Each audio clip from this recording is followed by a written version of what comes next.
trying to keep the Flames from putting their first score on the board, and they will not. As a goal from Brooklyn Vortman was able to escape by the defense and put it back in the back corner of the goal. Flames take the lead 1-0. With 1:34 in this first period, they strike first. I'm going to take another look at this. I mean, I said earlier in the game, Brooklyn Vortman was an absolute menace for the women's D2 team last year. She was up there in the top 3 for points, goals, assists, all of the above. She's an absolute offensive weapon. Now, I said Isabel Pevchand and Presley Ellis both credited with assists on that goal. Good stop right there, and it's a goal for Purcell.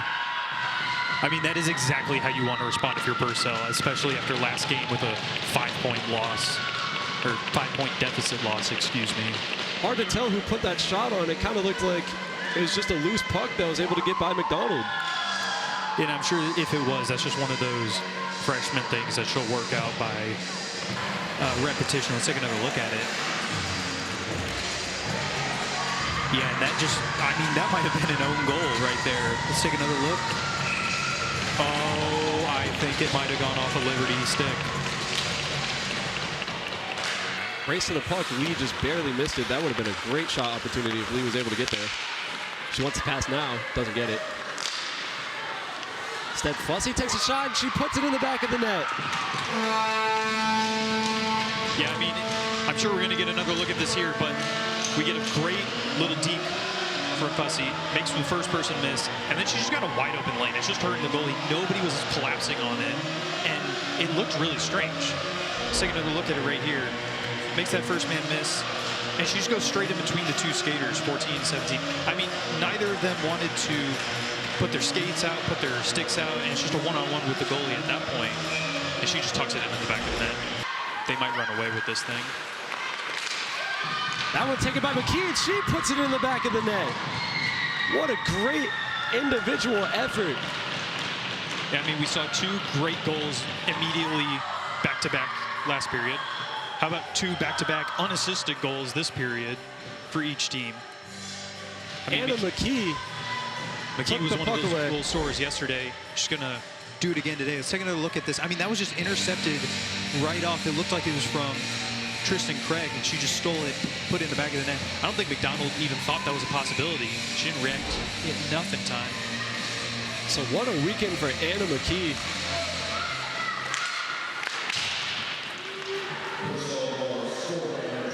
We go back to talking about the team chemistry and the vibes from what Allie was talking about. And I mean, if you're Liberty, you're probably not going to be too happy with yourself right now. You were... Another shot. That one is a goal? I mean, it looked like it went right up into the top of the net and then just came down and slid itself out. But, I mean, as long as that crossed the line, yeah, that looks like a great shot attempt. So McDonald gets beat again. And in no time, back-to-back goals for Purcell. We see the replay here. Yeah. I mean, McDonald just overextended herself on the corner. Not really sure why, especially with the angle that Walker was coming in with. Back to Shaw at the top. Shaw kind of whiffs on it, but it skated through, was able to get to the goal. And Battle scores. I mean, I don't even know what happened right there. We had a bit of a whiff on that first shot as the puck wasn't entirely flat on the ice and just kind of slowly crept its way over to the goal. Purcell laid out for it. I mean, the goalie was on the ice, ready to block. Let's take another look at this, see how it may have gotten in. I mean, that was such a slow shot and just couldn't get her glove on it. Yeah, and somehow that snuck its way in as Battles just swung herself around the goalie, because that was a great shot attempt right there. She was taking a hit. Here's Fussy. She drops it off. Goal! Sauer, we were just talking about the roommate duo. And on cue, they get on the board. Hey, you know what that was right there? Great passing. I mean, that was as wide open as they're going to be. Let's take another look at this. She's right in the middle of the lane, and she could not possibly be more open. Does not flub on either side, whether it was the pass or the reception of the pass. Parakova. Not sure what they were going to try and build. Adamek the pass, and it's a goal. Well, I guess it doesn't matter what they were trying to build there. I mean, it doesn't look like anybody expected this shot to be made right there, because it didn't also look like a great lane to shoot from. It's going to be number 11, Zasha Adamek. I mean, what a shot from her. She tucks that one into the upper part of the net. Yeah, I mean, that just went right over the goalie's head. So Sauerhour with her second point of the day with the assist to Adamek. The championship team and what it means to come back with all that. Well, all those girls are going to be a lot closer knit with each other. And another goal. It was put on net by Sauerhour. Not sure who is actually going to get credit with it. It might have gotten hit again. Emerson Oaks. Looks like she might have gotten in there. But I mean, I don't think Liberty's going to let me finish the thought. They've scored in the middle of the sentence for the past 3 times. Let's take another look at this. Hard to tell from that angle who knocked it in. There's a lot of bodies in front of the goal. But what did I say? That's what they did yesterday. It was Emerson Oaks with a backhand. The Liberty women's teams, they like to come out strong, but not strong enough to where they are completely gassed by the final period. As we see another goal here scored, it's going to be Presley Ellis, the sophomore. She's just going to tuck that one in. I mean, they had completely baffled the Purcell hockey team there. I mean, nobody was looking in the right direction, and she just snuck that one in the back door. Presley Ellis had a couple chances today. That's the first one that's gotten through, so it's got to feel good for her to finally get a goal as we see the replay here. Yeah, I mean, you can see right there, everybody thought that was going straight past her, but she collected it so well and then immediately took that shot off. Top of that one, we were going to get a play stoppage, but Liberty doing a great job keeping it out. So there's a lot of fighting in front of the net. Another shot, and Liberty says they scored a goal, and they did. Yeah, you could tell the Purcell players were not happy about that one. She smacked the puck out with her hand while getting out of the net.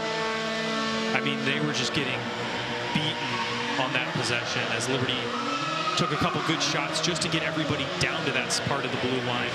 And then, I mean, they couldn't move the puck if they wanted to. Take another look at that. I mean, that one just must have snuck past the goalie somewhere. That definitely ricocheted off of the back of her left leg.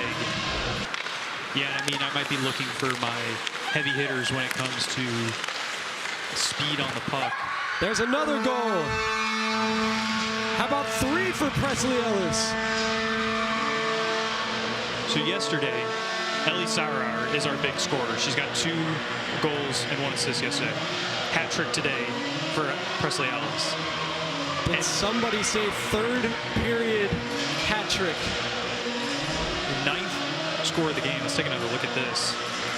I mean, that was a messy dump out. Wasn't really an intentional pass, it looked like. But Presley Ellis is just going to capitalize on the situation. And she was in perfect position for something like that to happen. Purcell gonna... And a big interception.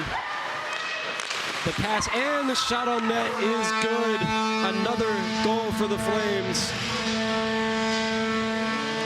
Looked like Isabel Pittom-Sham that was able to steal it.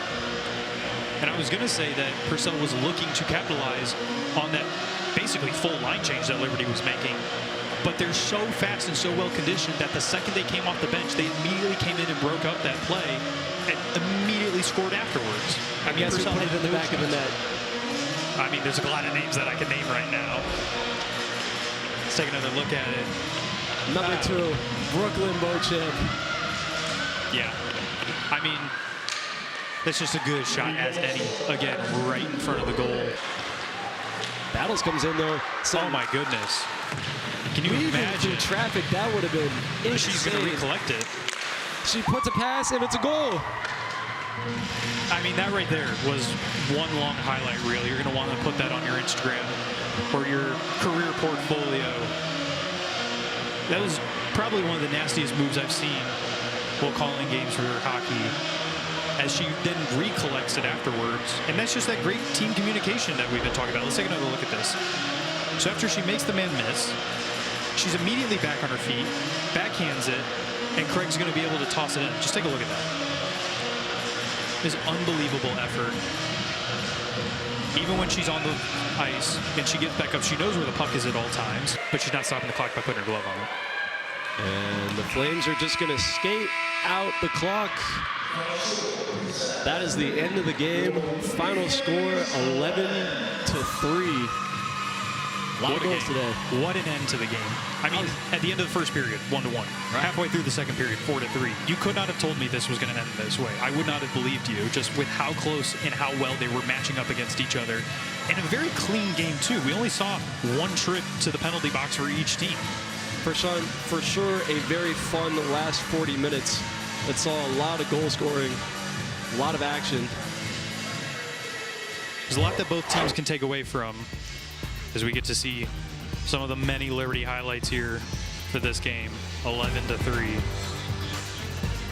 What an offensive effort. That included a third period hat trick from Presley Ellis. Yeah, a lot of players are going to be happy as they go back to their dorms today. I'm Braden Rice, he's Aiden Meyer. Thank you for watching. That's it from Lynchburg, Virginia, and the LaHaye Ice Center. 11-3 final score.